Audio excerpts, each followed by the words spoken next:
अस्सलाम वालेकुम।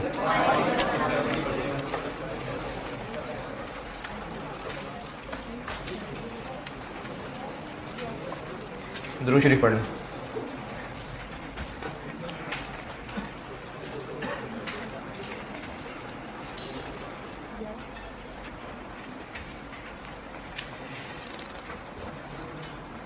एक सवाल कहा था तो ट्राई हो भी गया? नहीं है, किसी को कोई मसला नहीं यार। ऑटम 12 कमाल हो गया यार। नहीं आसान तो था।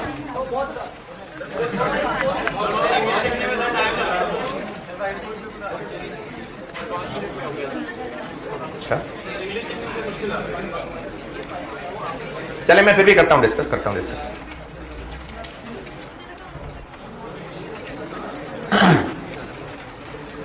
सितंबर 12 क्वेश्चन नंबर 8 कर रहा हूं, मैं डिस्कस कर रहा हूं।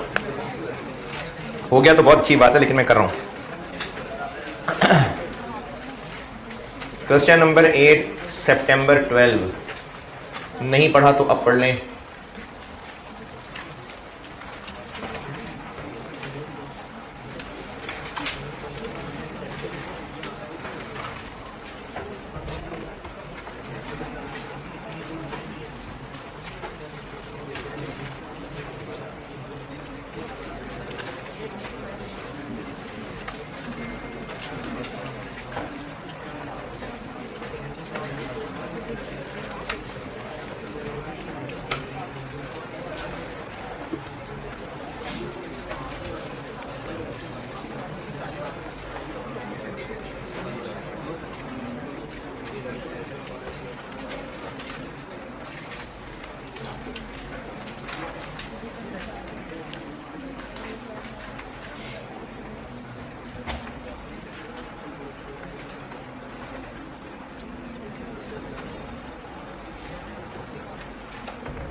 ठीक है, सबने पढ़ लिया होगा।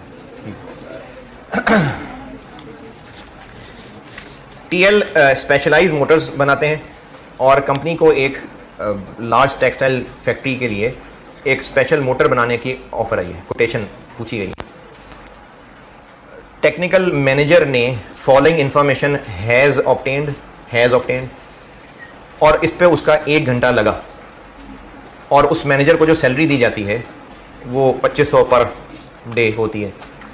तो ये कोई रेलिवेंट खर्चा क्यों? क्योंकि उसको सैलरी देनी ही देनी है। जो उसने मीटिंग में टाइम लगाया तो लगाया, सैलरी तो उसको देनी ही देनी है। तो ये 2500 वाली बात रेलिवेंट नहीं है। पॉइंट नंबर 1, इस मोटर को बनाने के लिए वायर सी के 120 फिट चाहिए होंगे और वायर सी रेगुलर यूज होता है। तो ये रेगुलर वाला मटेरियल आ गया, चाहे स्टॉक में पड़े हुए हैं चाहे ना पड़े हों। अब कितने का मिलेगा ये रेलिवेंट है। करंट रिप्लेसमेंट कॉस्ट कहते हैं। रिप्लेस का मतलब है जो चीज अभी पड़ी हुई है उसको अगर रिप्लेस किया जाए, मतलब दोबारा खरीदा जाए। तो रिप्लेसमेंट कॉस्ट यानी नई परचेज प्राइस। रिप्लेसमेंट कॉस्ट नई परचेज प्राइस को कहते हैं। तो 65 की खरीदी थी, इररेलेवेंट। 63 की बेच सकते हैं और नई 68 की मिलती है। तो रेगुलर यूज का मटेरियल हो तो हमने उसको नई परचेज प्राइस ही लेनी होती है, चाहे स्टॉक में है चाहे नहीं है। वायर सी की रेलिवेंट कॉस्ट हो गई 120 इंटू 68 8168। पॉइंट नंबर 1 में कोई कंफ्यूजन? अच्छा, ये भी बड़ा जरूरी है। अगर आपसे सवाल हो भी गया तो तुक्के लगना सवाल होना नहीं है, क्लैरिटी आनी चाहिए। पॉइंट नंबर 1 में जरा सी भी कोई कंफ्यूजन, चलो कमाल हो गया। पॉइंट नंबर 2, एक और मटेरियल। हाँ, ये वर्ड शायद ना समझ आया किसी को। इसको कोई बच्चे ऐसे पढ़ते हैं कि 50 kg of another material Wiz. कोई विज मटेरियल है जिसके 50 किलो चाहिए और वो बात फिर खत्म ही हो गई, वायर डी की बात शुरू हो गई। तो ये विज का मतलब है जो के यानी that is 50 kg of another material. कौन सा मटेरियल? वायर डी, जो कि वायर डी है। तो 50 किलो चाहिए वायर डी के और कुछ और छोटे मोटे 30 कंपोनेंट्स चाहिए। वायर डी एक सप्लायर से मिल जाएगी, लेकिन वो कहता है मैंने 60 किलो से कम नहीं बेचना। तो इस जॉब के लिए बेशक चाहिए 50 किलो, लेकिन खरीदने 60 किलो ही पड़ेंगे, तो इसलिए वो 60 किलो का 10 हमारा रेलिवेंट है। 10 रुपए। अगर इसमें कहीं ये बताया होता कि बाकी 10 किलो को हम 2 रुपए का बेच देंगे, तो वो उसमें से माइनस हो जाता, क्योंकि इस जॉब पे बेशक चाहिए 50 किलो है, लेकिन इस जॉब की वजह से खरीदना 60 किलो पड़ेगा, तो वो 60। अदर कंपोनेंट्स मार्केट से मिल जाएंगे 80 रुपए के, तो खरीद लेते हैं, ठीक है।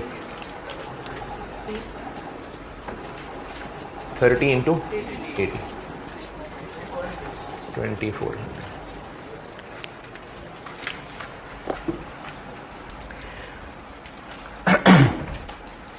पॉइंट नंबर 3, इस मोटर की प्रोडक्शन के लिए 250 आवर्स चाहिए एक स्किल्ड लेबर के, और 30 मशीन आवर्स चाहिए। जो स्किल्ड लेबर चाहिए उसको 20 रुपए पर आवर पे हमने ऑलरेडी गारंटी 20 रुपए पर आवर पे रखा हुआ है, और इस वक्त जो फारिग लोग इस वक्त मौजूद हैं 100 घंटे फारिग अवेलेबल है। जो 250 घंटे काम चाहिए उसमें से 100 घंटे अभी इस वक्त स्पेयर अवेलेबल है, और उनको बिठा के भी हमने 20 देने ही देने थे, तो उन 100 घंटों की रेलिवेंट कॉस्ट 0। अब रही बात बाकी 150 घंटों की। उन 150 घंटों के काम के हमारे पास 2 ऑप्शंस हैं। एक ऑप्शन ये है कि हम उन्हीं लोगों से 150 घंटे 23 रुपए दे के काम करवा लें, 3450, या फिर हम उन लोगों से ओवर टाइम ना लें, काम बस 100 घंटे कराएं, बाकी 150 घंटों के लिए हम टेम्पररी लोग लाएं जिनको देंगे तो 21 रुपए, लेकिन साथ उनके एक सुपरवाइजर भी लाना पड़ेगा जिसको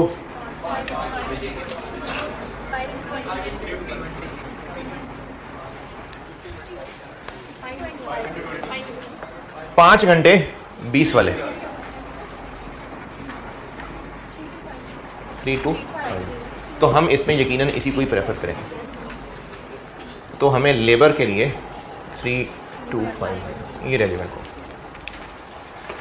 जो 100 आवर्स फ्री अवेलेबल हैं उनकी कोई रेलिवेंट कॉस्ट नहीं है, क्योंकि उनको फारिग बिठा के 20 रुपए देने ही देने थे। बाकी 150 घंटों का काम 2 ऑप्शन है, या तो उन्हीं लोगों से 23 रुपए पर आवर देकर काम करवा लें, या फिर टेम्पररी लोग रखें, मिलेंगे सस्ते लेकिन साथ सुपरवाइजर भी लाना पड़ेगा। तो ये ऑप्शन बेहतर है। ये है कल जो मैंने आखिरी एग्जाम नोट बताया था।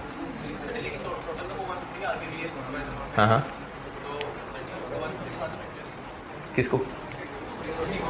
नहीं, लिखा हुआ है ना 5 घंटे, लिखा हुआ है सुपरवाइजर के 5 घंटे। हाँ लिखा हुआ है ना 5 घंटे वो काम करेगा आके। These workers would require 5 hours. देखिए वर्कर्स काम कर रहे हैं, हर आधे घंटे बाद आके चक्कर लगा लिया करेगा वो, उनको बस सुपरवाइज करना है ना। सुपरवाइजर के 5 घंटे का काम चाहिए। हाँ हाँ यही है ना, इस मोटर बनाने वाला जो जॉब है उसी की बात हो रही है। उस जॉब के लिए 150 घंटे हम इनसे काम ले रहे होंगे, तो 5 घंटे सुपरवाइजर आया होगा बस। जिस मशीन पे मोटर बननी है वो मशीन वॉज लीज्ड, लीज कहते हैं किराए को, वॉज लीज मतलब किराए पे ली थी, वॉज लीज किराए पे ली थी या लेनी पड़ेगी, ली थी, और उसका हर महीने 5000 किराया जाता है। तो ये 5000 रेलिवेंट नहीं है, क्योंकि 5000 तो पहले भी जाता था अब भी जाएगा, 5000 रेलिवेंट नहीं है। लेकिन इस मशीन के चलने से जो वेरिएबल 15 रुपए पर आवर खर्च होगा, वेरिएबल OAR रेलिवेंट है। तो वेरिएबल ओवरहेड्स होंगे 15 रुपए इंटू 30 घंटे 450।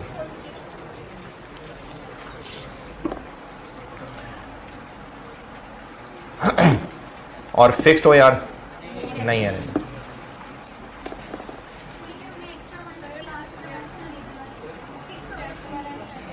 क्योंकि फिक्स्ड OAR होता ही ये है कि budgeted fixed overheads divided by budgeted hours.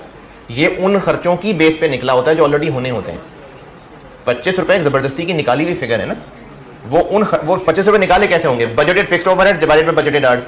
तो बजटेड फिक्स्ड ओवरहेड्स होंगे वो जो हमने इस साल पहले वैसे भी करने थे। तो 25 रुपए उन्हीं को रिप्रेजेंट कर रहा है, इसलिए 25 का कोई काम नहीं है। क्या जी? 25 रुपए फिक्स्ड OAR है। ये 25 कैसे कैलकुलेट हुआ होगा? Budgeted fixed overheads divided by budgeted hours. तो बजटेड फिक्स्ड ओवरहेड साल के शुरू में हमने सोचे होंगे इतने खर्चे होने, जो होने होते होंगे उन्हीं को सोचा होगा। 25 रुपए उन्हीं का रिप्रेजेंटेटिव है, 25 रुपए उन्हीं का रिप्रेजेंटेटिव है।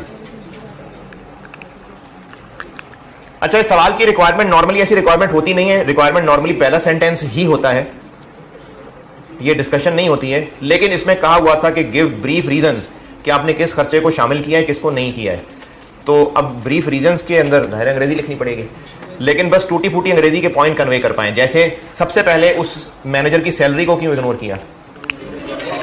क्योंकि वो सैलरी हर महीने पे करनी ही करनी है। पॉइंट नंबर 1, इस वायर सी को क्यों कंसिडर किया? क्योंकि ये इसी जॉब के लिए खरीदी जाएगी, बेशक स्टोर में पड़ी हो, लेकिन चूंकि रेगुलर यूज है तो इसलिए खरीदी जानी है, इसलिए इसको हमने 68 को कंसिडर किया। तो ये जो हमने किया है वो अंग्रेजी में लिखना है। अब आप अगर ये एक्सपेक्ट करें कि जो पीछे एग्जामिनर ने अंग्रेजी लिखी है उसी लेवल की लिखेंगे तो नंबर मिलेंगे, नहीं। वो तो एग्जामिनर ने बस एक गाइडेंस दी होती है, नंबर मिलते हैं जो आपकी अंग्रेजी पॉइंट कन्वे कर रही है। तो आपका कंसेप्ट अगर पहुंच गया तो बस नंबर मिलेंगे पूरे।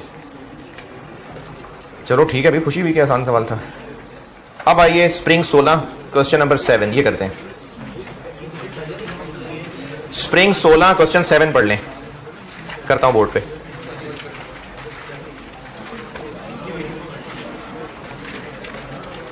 मार्च 2016 क्वेश्चन नंबर 7।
देखें 25 रुपए पर आर एक ज़बरदस्ती का रेट निकाला हुआ है। ये किन की बेस पे निकला हुआ है? बजटेड ओवरहेड्स होने थे 5 लाख, 25 रुपए पर आर निकाल लिया। अब अगर आप उनको आर से मल्टीप्लाई करते जाएंगे तो वो सिर्फ एक कैलकुलेशन है। ओवरहेड तो 5 लाख ही होने थे, 5 लाख होंगे। अगर आप उनको कैलकुलेटर के ऊपर 25 इंटू 2000 कर लें, 25 इंटू 3000 कर लें, आंसर 5 लाख से ऊपर निकल जाएगा। ये कैलकुलेशन है, जितनी मर्जी करते रहे, खर्चे तो 5 लाख ही होंगे, क्योंकि 25 रुपए उस 5 लाख को रिप्रेजेंट कर रहा है। हाँ, अगर इस जॉब की वजह से कोई एक्स्ट्रा फिक्स्ड ओवरहेड्स हुए वो बिल्कुल रेलिवेंट होंगे, लेकिन 25 को आप जितने मर्जी नंबर से मल्टीप्लाई कर लें, ये तो आप कैलकुलेटर पे खेल रहे हैं ना। खर्चा तो 5 लाख से ऊपर नहीं जा रहा, तो 25 उस 5 लाख को रिप्रेजेंट कर रहा है, इसलिए उस 25 को इस्तेमाल नहीं करना।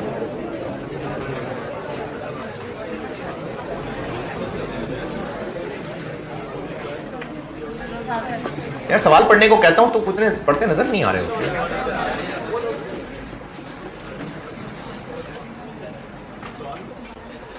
सवाल कौन सा है? वेरी गुड, कॉस्ट अकाउंटिंग पढ़ा रहा हूं मैं, और स्प्रिंग 2016 मार्च 2016 question number 7 global private limited.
चलें जी, पढ़ लिया जो लोग पढ़ रहे थे।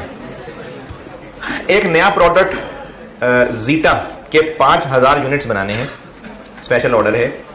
उसके लिए हम बिड डॉक्यूमेंट्स बना रहे हैं। बिड डॉक्यूमेंट्स बनाने का मतलब है जब कस्टमर को जाके हम ऑफर करते हैं ना कि हम ये काम आपको इतने में कर देंगे, ये बिड करना कहलाता है। तो हम कस्टमर को प्राइस कोट करने जा रहे हैं, उसकी कैलकुलेशन चल रही है। 15 दिन का काम है, फॉलोइंग इन्फॉर्मेशन 15 दिन का काम है। ये ऑर्डर 15 दिन में कंप्लीट होगा। और बाकी बाद में रिक्वायर्ड क्या है कि हम क्या कस्टमर को प्राइस बताएं अगर हम 20% मार्जिन कमाना चाहते हैं। तो ये जो ब्रैकेट में उसने कहा है ना रिक्वायर्ड में, ये तो उसने मेहरबानी की, ना भी कहा होता तो सवाल देख के पता चल रहा है कि स्पेशल ऑर्डर और रेलेवेंट कॉस्टिंग का सवाल है। अदरवाइज उसने रिक्वायरमेंट में ये बात कह दी जो मैंने आपको बुनियादी कॉन्सेप्ट बताया था कि चूंकि स्पेशल ऑर्डर हैं तो उसमें सारे खर्चे पूरे करने हैं, बस सिर्फ रेलिवेंट वाले। तो इसने रिक्वायरमेंट में खुद भी कह दिया ब्रैकेट में। तो रेलिवेंट कॉस्ट बना लेते हैं और फिर बाद में प्रॉफिट लगा लेंगे। मटीरियल पे आते हैं।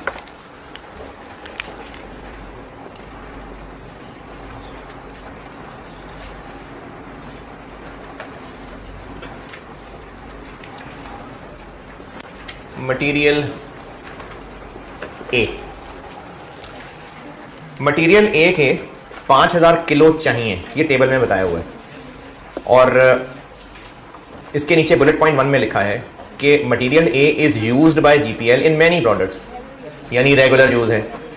And therefore sufficient stock is maintained. अगर सफिशिएंट स्टॉक ना भी मेंटेन होता, रेगुलर यूज है, तो हमने कौन सी फिगर लेनी है? Current purchase price 5000 into 180, 200। Original का मतलब है कि जो स्टॉक में पड़ा हुआ है वो कितने का खरीदा था, ये ओरिजिनल परचेज प्राइस का मतलब है। करंट परचेज प्राइस का मतलब है कि अब खरीदेंगे तो कितने का मिलेगा, वो रेलिवेंट। कितना? 1 मिलियन।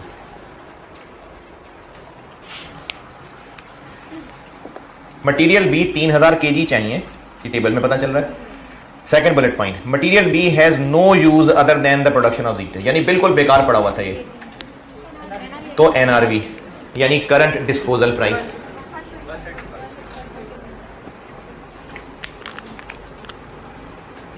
कितने चाहिए? 3000 इंटू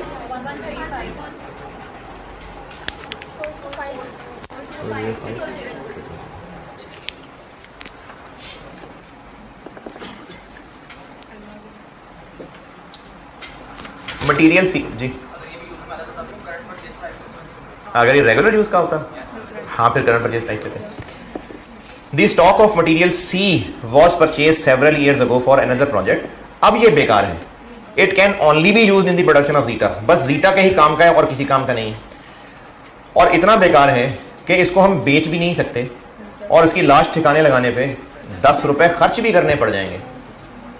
तो अगर हम ये जीटा वाली जॉब ना करते तो क्या होने जा रहा था? खर्चा होना था। इस जॉब की वजह से वो बच जाएगा, तो ये एक रेलेवेंट इनकम बन जाएगी।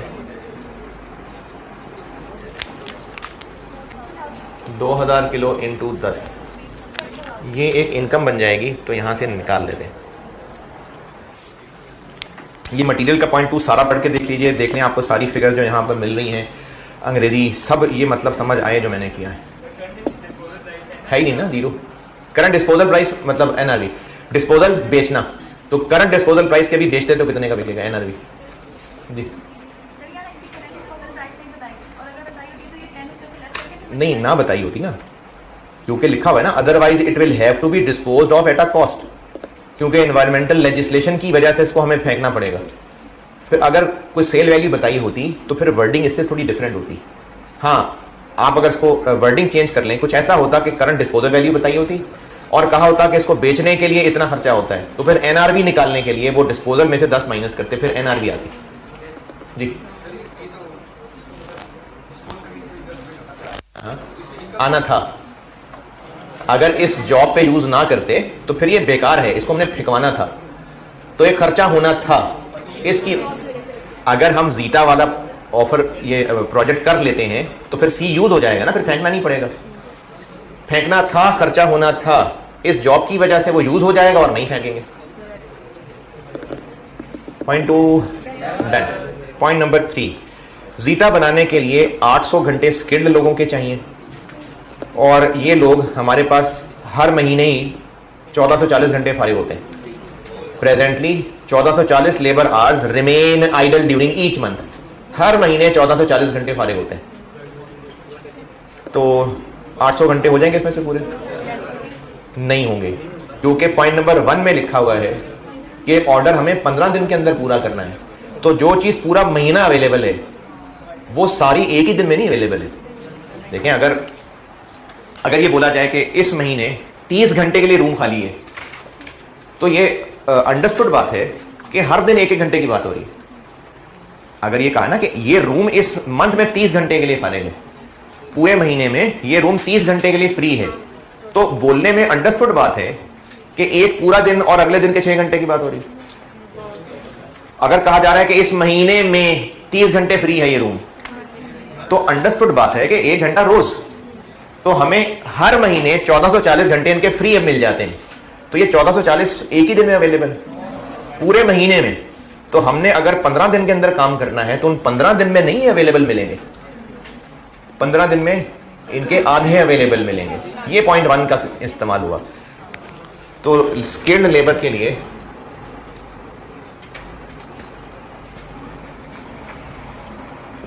टोटल रिक्वायर्ड कितने हैं?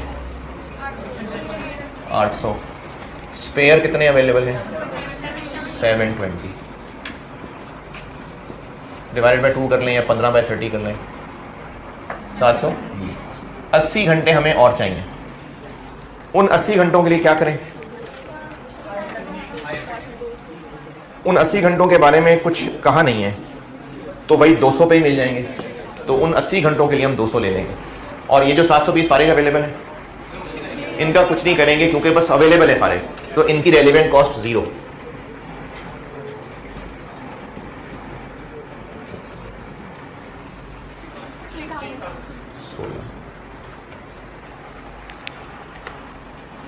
जितने फ्री अवेलेबल हैं, जितने स्पेयर अवेलेबल हैं, सवाल में ऐसा कुछ कहा नहीं है कि फारिग बैठा के उनको फुल रेट देते हैं या रिड्यूस्ड रेट देते हैं, तो फुल रेट ही देते होंगे। तो इसलिए ये तो मुफ्त अवेलेबल हैं, इनके फिर पैसे देने पड़ेंगे। लाजमी नहीं है, लेकिन सवाल में बता देता ना फिर। ठीक है, लाजमी नहीं है, लेकिन क्या? अच्छा ठीक है, लाजमी नहीं है, क्या इसमें फिर आपका ओपिनियन है? क्या करें? नहीं, मुझे नहीं बात समझिए आप। हाँ, उसमें क्या आ सकता है? उनको फारिग बिठा के हम 200 रुपये दे रहे थे। ये कहाँ लिखा हुआ है कि 200 रुपये देने? पहले सेंटेंस में लिखा हुआ है।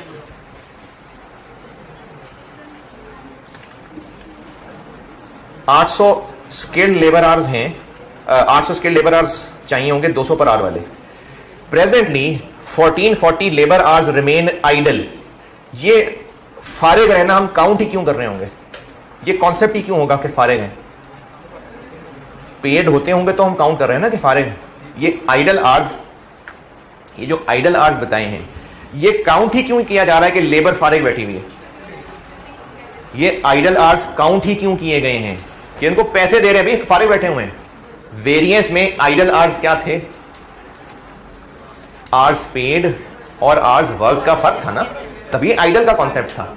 अगर जितने घंटे उनसे काम लेना है उसी घंटे के पैसे देने हैं, फिर क्या फर्क पड़ेगा आइडल है कि नहीं है? ये आइडल का टर्म ही वहां था जहां पेड आवर्स ज्यादा थे, वर्क आवर्स कम थे, तभी आइडल का कॉन्सेप्ट था। तो इस आइडल के वर्ड से पता चल रहा है कि इनको हम पैसे दे रहे हैं। ये वर्ड आइडल से पता चला।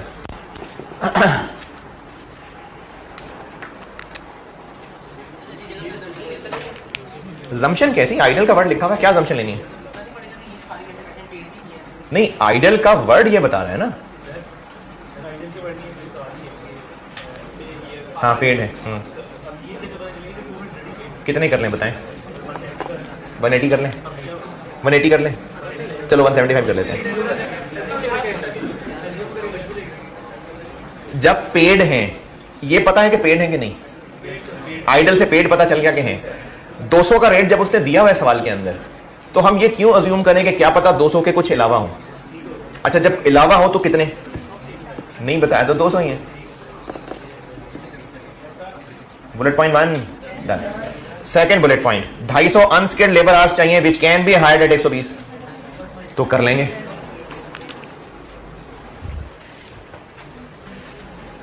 अनस्किल्ड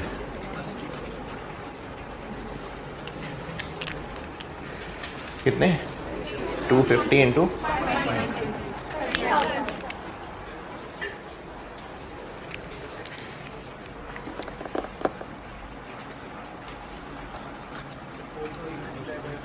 क्या क्या तीसरा बुलेट पॉइंट, जीटा बनाने के लिए मशीन के भी 150 आवर्स चाहिए। कौन सी मशीन है? जिस मशीन के चाहिए, अगर वो मशीन जीटा के लिए इस्तेमाल ना हुई तो हम उसको किराए पे दे देते, लीज्ड आउट 4000 पर डे किराए पे दे देते। यानी है वो मशीन हमारी, तभी आगे किसी को किराए पे देनी थी। तो अगर जीटा ना बनता तो हमारे पास जो मशीन पड़ी हुई है हम वो आगे किराए पे दे देते। तो एक इनफ्लो होना था, इस जॉब की वजह से नहीं होगा, वो रेलिवेंट है। तो इसकी जो रेंट इनकम लॉस्ट है 4000 इंटू 150। अगर ये लिखा होता ना कि हम वो 200 रुपए पर आवर पे किराए पे दे देंगे, फिर जरूर 150 से मल्टीप्लाई करते, लेकिन 4000 पर डे कहा हुआ है और डेज ऊपर पॉइंट 1 में बता चुके, तो इंटू 15 है। इसलिए ताकि आप लोग सोचें और परेशान हो, इसीलिए दिया ना। अगर वो 4000 पर डे की बजाय कहता ना कि इसको लीज आउट कर सकते हैं एट 500 रुपए पर आवर, तो फिर जरूर इंटू 150 करते।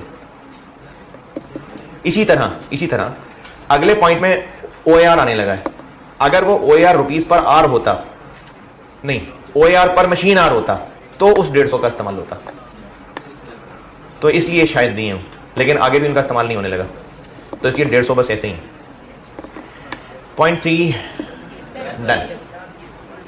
Point number 4, GPL absorbs overheads at 400 पर, यानी ये OAR हो गया, absorbs overheads at the rate इतना, तो ये ओवरहेड एब्जॉर्प्शन रेट है।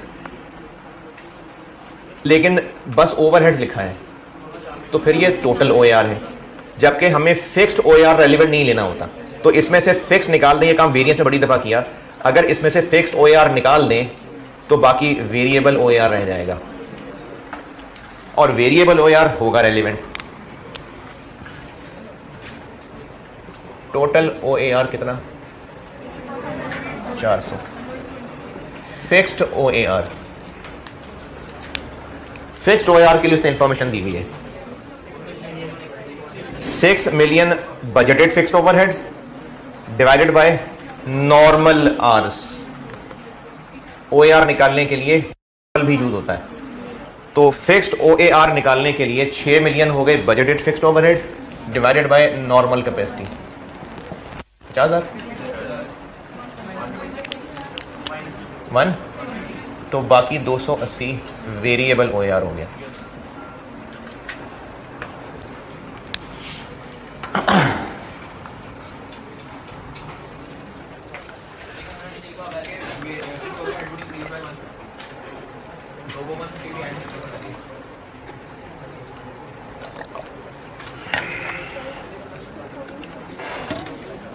क्या किया है?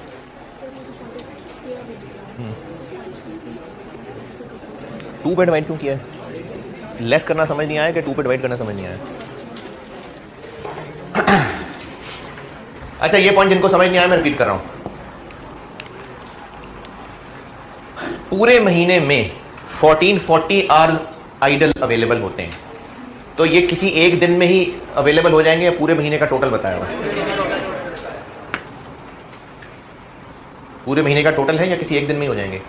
पूरे महीने का टोटल है। हम इन सारे घंटों में से जी पूरे महीने में लेबर के टोटल इतने आवर्स फ्री अवेलेबल हैं। अच्छा चलिए एक और मिसाल बताता हूं। अगर एक वर्कर के, अगर वो कहता है जी मेरे पास पूरे साल में रोजाना के 1 घंटा करके मेरे पास पूरे साल में 360 घंटे फ्री हैं, लेकिन ये पूरे साल में फैला के हैं। अगर हमने उससे 2 दिन कुछ काम लेना है तो 360 घंटे फारिग अवेलेबल है उसके पास, 2 घंटे अवेलेबल है, क्योंकि उसने कहा पूरे साल में 360 आवर्स फारिग अवेलेबल है, यानी रोज का 1। तो अगर 2 दिन काम लेना है तो 2 घंटे फ्री अवेलेबल है, 10 दिन काम लेना है तो 10 घंटे फ्री अवेलेबल है। इन वर्कर्स के पूरे महीने में 14-40 घंटे अवेलेबल हैं। हमने इन वर्कर्स से कितने दिन काम लेना है? 15 दिन। तो अगर ये पूरे महीने में है तो 15 दिन में कितने होंगे? ये ऐसे किया। वेरिएबल ओआर, वेरिएबल ओआर के साथ अब शुरू ये करना है कि उसको उन्होंने कहा है कि पर स्किल्ड एंड अनस्किल्ड, यानी दोनों को साथ मिलाना है, तो दोनों को ऐड कर देंगे। 280 इंटू 800 स्किल्ड के हैं और 250 अनस्किल्ड के हैं, 1050। ओएआर के लिए उन्होंने स्किल्ड अनस्किल्ड दोनों को साथ मिलाने को कहा है। तो 800 स्किल्ड के लिए चाहिए, 250 अनस्किल्ड के लिए चाहिए, तो इतने लेबर आवर्स 294 क्या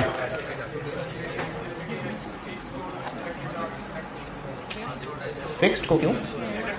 जी जी हाँ हाँ, यानी इन्होंने कहा है कि चाहे स्किल्ड लोग काम कर रहे हो चाहे अनस्किल्ड लोग काम कर रहे हो, 280 पर आवर खर्च होगा, तो इसलिए दोनों के आवर्स ले लिए। 0.4 पूरा हो गया? नहीं। If GPL decides to produce Zeta, यानी अगर जीटा की तरफ गए, फिक्स्ड ओवरहेड्स मजीद होंगे 1.5 लाख, ये रेलेवेंट है।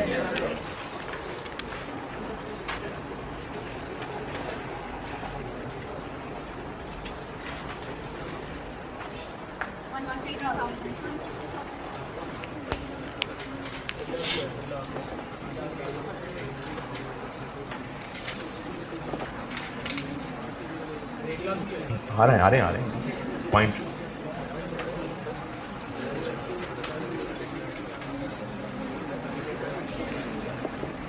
पॉइंट नंबर 5, अगर जीटा बनाया तो एडमिनिस्ट्रेशन खर्चे भी 1 लाख बढ़ जाएंगे, ये भी एडिशनल है।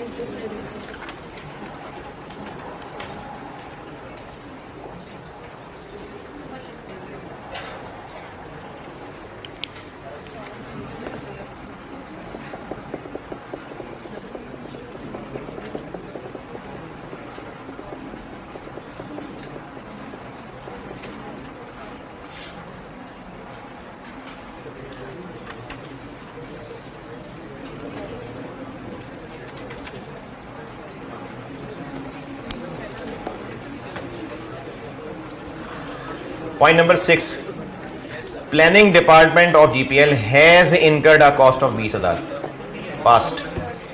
पास्ट कभी रेलिवेंट नहीं होता, क्योंकि रेलिवेंट वो चीजें होंगी जो डिसीजन के हाँ या ना होने से अफेक्ट होंगी। ये तो खर्च हो चुका 20,000। अच्छा, जिनको लगता है कि किया तो इसी के लिए है ना, तो रेलिवेंट कॉस्टिंग तो ये है ही नहीं कि इसके लिए क्या किया है। रेलिवेंट कॉस्टिंग है कि इसकी वजह से ऑर्गेनाइजेशन को आगे क्या क्या खर्चा करना पड़ेगा। जैसे ये जो मटेरियल ए यहां लिखा है हमने 200 का, क्या पता ये स्टोर में जो पड़ा हुआ था 180 रुपए का वही इस्तेमाल करें, तो इस जॉब पे तो 180 वाला लग रहा है, लेकिन हमने यहाँ 180 नहीं लिखा। हमने कहा इसकी वजह से अब मजीद क्या होगा, तो 20,000 अब मजीद होगा। नहीं तो हो चुका है, पास्ट है। हाँ नहीं ना, रेलिवेंट कॉस्टिंग टेक्निक में ब्रैकेट में उसने लिखा भी हुआ है कि हमने सिर्फ रेलिवेंट कॉस्ट लेनी है, वरना पूरे खर्चे कवर करने हैं तो पूरे बिडिंग डिपार्टमेंट जो हमने एक सेपरेट डिपार्टमेंट बनाया उसके भी खर्चे पूरे करने चाहिए।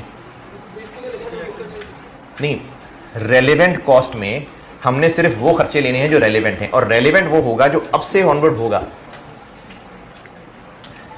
जब कोई डिसीजन हाँ या ना हो, जिस फिगर पे फर्क ही नहीं पड़ना, वो रेलिवेंट है। नहीं तो 20,000 हो चुका, इस पे क्या फर्क पड़ेगा कि हम जीटा की ऑफर आगे बढ़ाएं या ना बढ़ाएं? इस 20,000 पे कोई फर्क पड़ेगा नहीं, तो ये 20,000 रेलिवेंट नहीं जी। ये हो चुका हुआ, जो खर्चा हो चुका हुआ है वो हो चुका हुआ।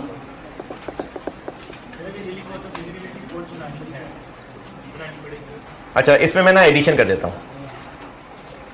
फिजिबिलिटी रिपोर्ट बनाई थी, 20,000 खर्च हुआ था।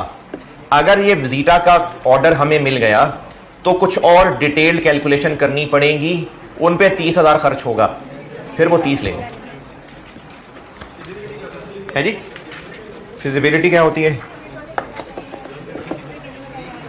ये फिजिबिलिटी है, ये जब हम कैलकुलेशन कर रहे होते हैं ना कि काम करना है कि नहीं करना, ये कैलकुलेशन करना फिजिबिलिटी बनाना होता है कि क्या चीज़ फिजिबल भी है कि नहीं है, ये सारी वर्किंग करना, इसको फिजिबिलिटी बनाना कहते हैं जी।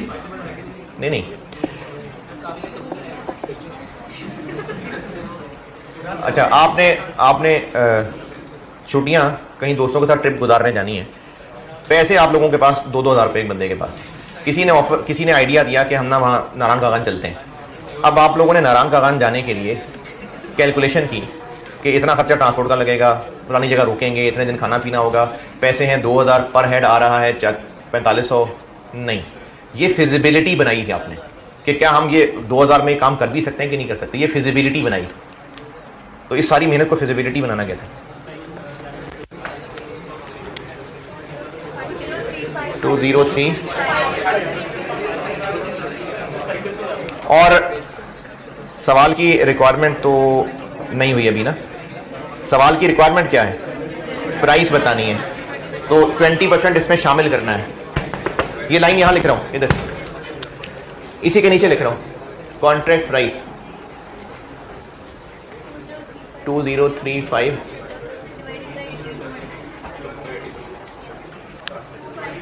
क्योंकि 20% ऑफ प्राइस, तो प्राइस 100 है, फिर तो कॉस्ट फिर 80 और ये आ गए जी 12 नंबर।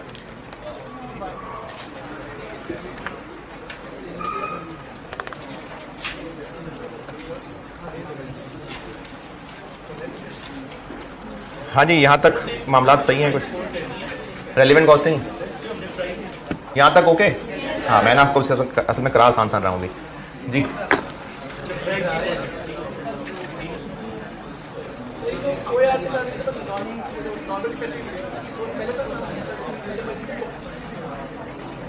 नॉर्मल भी लेते थे, मैंने पढ़ाया था कि OAR निकालते हुए नॉर्मल भी यूज हो सकती है, बजटेड भी हो सकती है, प्रेफर्ड नॉर्मल है। चलिए, जब थोड़ा सा लेवल बढ़ा लेते हैं सवाल का, कर लें।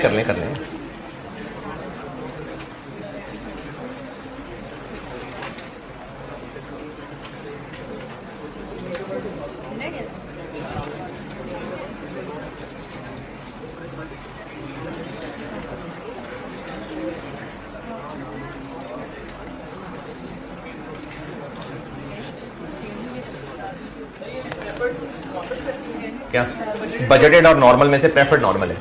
नॉर्मल डिफाइन ही इसलिए की मैनेजमेंट ने किसको यूज करना था।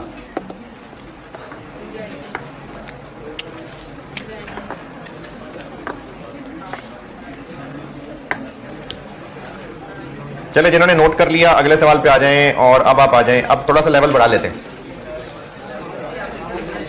जी। समझ नहीं आई, पूछा है कुछ? हाँ जी,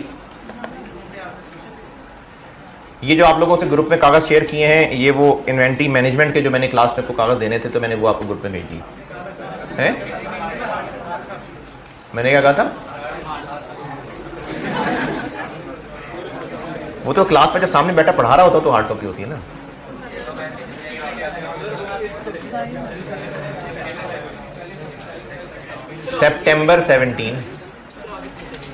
September 17 क्वेश्चन नंबर 6 पढ़ लें।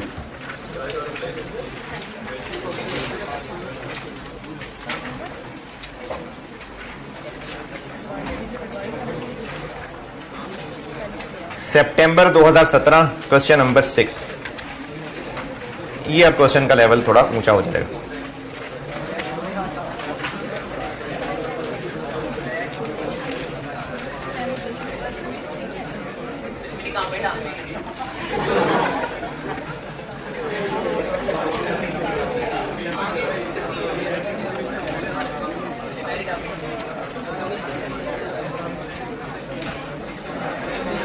September 17 क्वेश्चन नंबर 6 पढ़ लीजिए। डेल लिमिटेड,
करते हैं डिस्कस।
जी पढ़ लिए तो मैं डिस्कस करूं।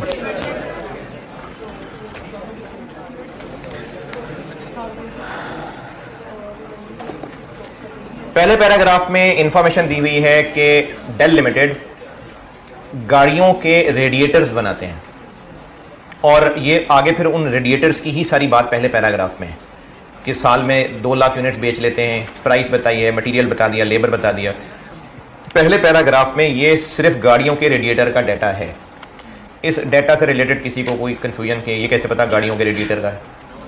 पहले पैराग्राफ में कार रेडिएटर्स की सारी इंफॉर्मेशन है। दूसरा पैराग्राफ, डेल हैड रिसीव्ड, ये एक पुरानी बात चल रही है, TRU लिमिटेड नामी कंपनी से 4000 रेडिएटर्स का ऑर्डर मिला था और वो भी ट्रक्स के। चूंकि पैसे अच्छे ऑफर हुए थे तो डेल ने फैसला कर लिया था कि वो इस अरसे में गाड़ियों का रेडिएटर बनाना छोड़ देंगे और इसी खुशी में वो 60 मिलियन रुपए का मटेरियल भी खरीद चुके थे। इट हैड ऑलरेडी प्रोक्योर्ड मतलब परचेज दी रॉ मटेरियल। लेकिन इससे पहले के काम शुरू होता वो कस्टमर बैंकरप्ट हो गया।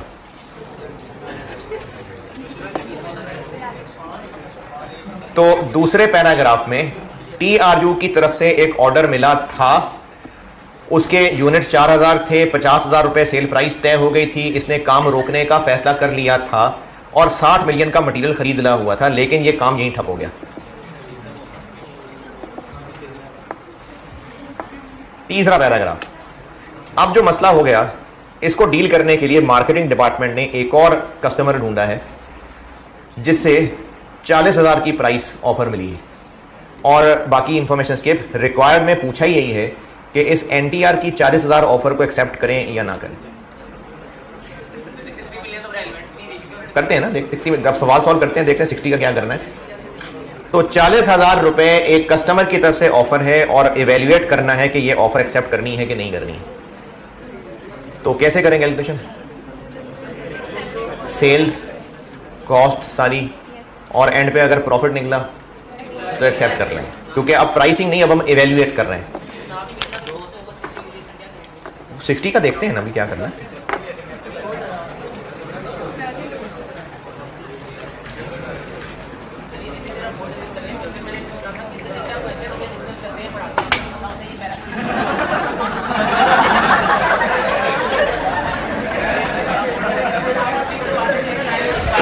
हाँ जी पूछो।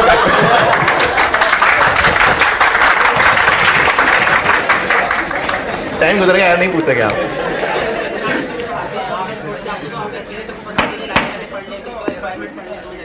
नहीं फिर से बोले बोले बोले। आपको तो पता होता है, आप पहले पैराग्राफ पढ़ाते हैं जो बता देते हैं इसमें इसकी बात होगी, रिक्वायरमेंट के लिए स्किप करवा देते हैं। पेपर में जब इतना लेंथी क्वेश्चन देखते हैं तो 5-10 मिनट तो उसमें सोचने में लग जाते हैं कहाँ से शुरू सही है। ग्रेजुअली क्वेश्चन पढ़ते जाए और उसकी सारी वर्किंग सोचते जाए, पहले पूरा क्वेश्चन पढ़ेंगे स्टार्ट। सही है। क्वेश्चन एक बार तो पूरा पढ़ना ही पड़ेगा, किसी भी टॉपिक का क्वेश्चन हो एक बार तो आपको पूरा पढ़ना पड़ेगा। हाँ ये बात सही है कि मैं क्लास में करा रहा होता हूँ तो सोचने की डायरेक्शन में ही बता देता हूँ, लेकिन एग्जाम में आपको पहले सवाल पूरा पढ़ना पड़ेगा, उसके बाद रिक्वायरमेंट पे गौर करना है। रिक्वायरमेंट समझेंगे तो सवाल प्लान कर सकेंगे। सवाल पूरा पढ़ा हुआ जरूरी इसलिए है क्योंकि आपको सवाल पढ़ने से पता चलेगा सवाल में डेटा क्या है। फिर रिक्वायरमेंट पे गौर करेंगे, फिर ये डिसाइड होगा कि इस रिक्वायरमेंट तक पहुंचना है तो कैसे पहुंचना है, फिर प्लानिंग होगी। अब ये सवाल आपने पूरा पढ़ा हो तो इस सवाल को पढ़ के इतना आइडिया हो जाता है कि किस टॉपिक का सवाल है। सिर्फ ये नहीं कि अभी हम रेलिवेंट कॉस्टिंग कर रहे हैं, सवाल के डेटा से अंदाजा हो जाया करेगा आपको कि ये डिसीजन मेकिंग का सवाल है। अच्छा, रेलिवेंट कॉस्टिंग का अंदाजा कैसे होगा?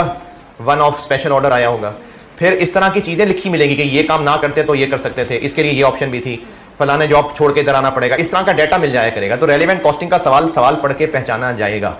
और जनरल गाइडेंस यही है कि पहले आप पूरा सवाल पढ़ेंगे, याद करने की नीयत से नहीं क्योंकि याद नहीं रहेगा।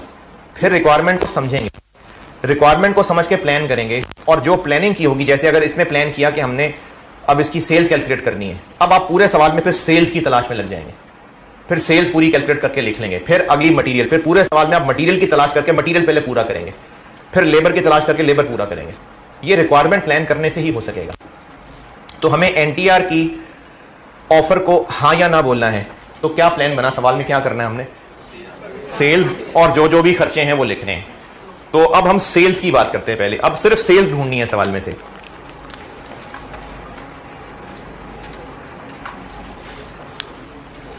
अच्छा, इसके अलावा भी ना, मैं आपको जब क्लास में सवाल करा रहा होता हूं और सवाल की इंफॉर्मेशन को जिस तरह से पिक कर रहा होता हूं, ये भी सिखाना ही हो रहा है। नहीं, आप ओवर द पीरियड, अब जैसे अगर सही तरह पढ़ते भी हैं घर जाके, तो किसी एक चैप्टर का जब पहले दफा सवाल किया होगा और उस चैप्टर का जब आखिरी सवाल किया होगा, तो आप में ये स्किल्स आस्ता आस्ता मजीद आ गई होंगी। तो ये सब सीखना ही चल रहा है। सेल्स कितनी हुई? हाँ जी, 40,000 रुपीज उसने ऑफर किए हैं। यूनिट्स तो नहीं बताए, लेकिन वो तो TRU के थे, क्योंकि उसने बात कंटिन्यूटी में चलाई है कि इस सिचुएशन को डील करने के लिए एक और कस्टमर ढूंढा है जिसने थोड़ी सी स्पेसिफिकेशन चेंज करके प्राइस 40 कर दी है। तो इसी कॉन्टेक्स्ट में बात हो रही है, तो यकीनन 4,000 की बात हो रही होगी। क्या जी? नहीं, लेकिन वो 4,000 TRU वाला था, वो तो किस्सा खत्म हो गया। अब हम NTR की बात कर रहे हैं। NTR ने हमसे कितने रेडिएटर खरीदने ये नहीं बताया, लेकिन कंटिन्यूटी से लग रहा है कि वही 4,000 ही खरीदने होंगे। 160।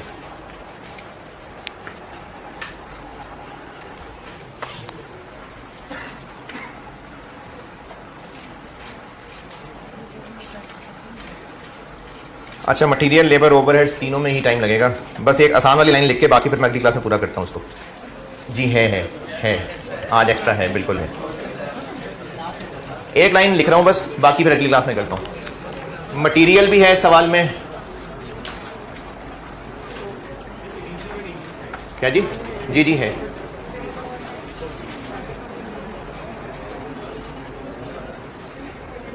ये तीन तो मैं अगली क्लास में करता हूं।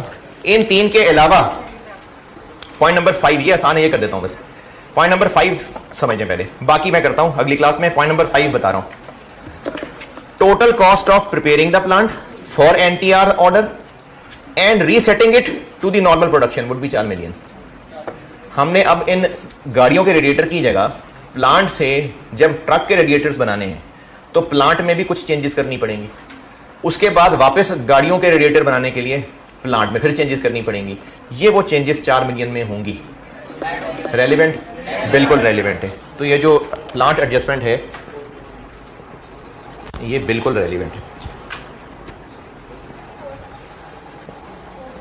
बाकी ये 3 अगली क्लास में करता हूं इंशाल्लाह। चलो ठीक है, अल्लाह।